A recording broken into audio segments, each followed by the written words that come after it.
Everybody, good morning. This is Berwick Mahdi Davenport, life coach artist, Mr. Mirror.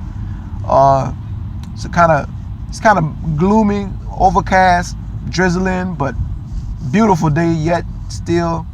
I want to talk to you this morning a little bit about what I started talking to you about on yesterday, about this new course I'm going to be sharing online. It won't be a 30 days for $30 situation. It will be much more expensive. But the course is entitled, or part one is entitled, Tuning into the Master's Voice. On yesterday, I shared with you how the mind, the one thing that the mind is afraid of is the heart. It's afraid of what the heart brings to the table.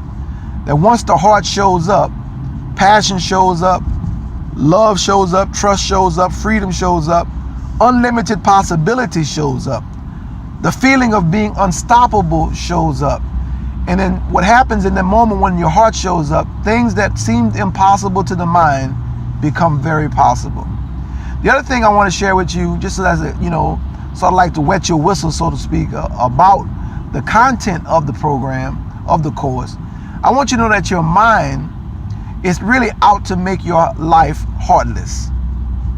As much as possible, your mind is always trying to figure everything out. It's trying to make things as routine and as predictable as possible, because it's the mind that is after control. And what it's trying to control is trying to control all the variables that your heart brings into the picture. So it's trying to prevent you from loving, from trusting, and allowing freedom to come in. In fact, I often tell this story about this couple that gets together organically. They didn't even know they were going to meet. They happen to meet when they first come together. He meets her at a coffee shop. They bump into each other, and from that moment on, they start talking. They start dating. Before too long, they fall in love. Now, I want you to look at what happens in that process, in that organic process. The first thing was freedom brought them together. Neither one of them knew that they were going to come together. They come together, as they say, by chance, and they meet. Of course, we know there's no coincidences, but yet there is still freedom in it. The freedom was that neither one of them knew, and so there was no premeditating involved. All right, that's the first thing.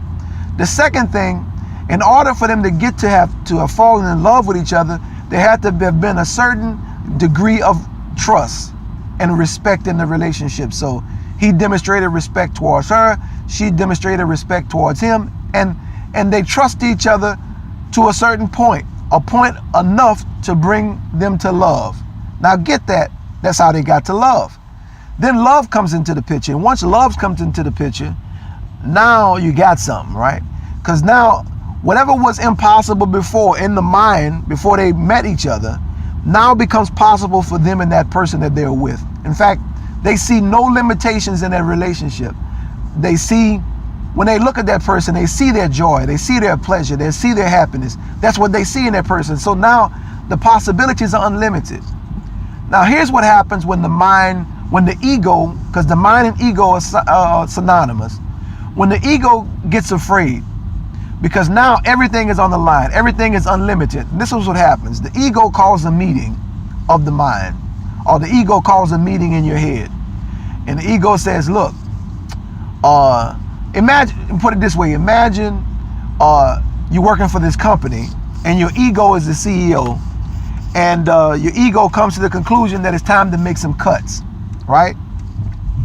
Because the relationship is getting too dangerous and it's too much to lose. So the ego calls in trust, it calls in freedom, and it calls in love. And this is what it says. It says, look, y'all, we need to have a company meeting. I'm sorry, we're gonna have to make some cutbacks around here because things are getting a little bit too dangerous. We stand to lose too much in this relationship. So that's what we're gonna do. So the ego points to trust and tells trust, we gotta lay you off, trust. We can't afford to have too much trust in this relationship because I'm afraid I'm gonna get hurt. Then it calls in freedom and it tells freedom, you have to go. I can't afford to have her just doing whatever she want to do, and I can't afford to have her doing whatever she want to do. So both trust and freedom are kicked out of the relationship. Now, we're trying to maintain love. The ego still wants to maintain love, but it wants to control love. So what it does, it replaces trust and freedom with control and restriction. And so then what happens to the love? Exactly. The love starts dissipating. Get this, love is fed by trust and freedom. A relationship lasts because of trust and freedom. You get rid of trust and you get rid of freedom, you don't have love. The oxygen of love is trust and freedom.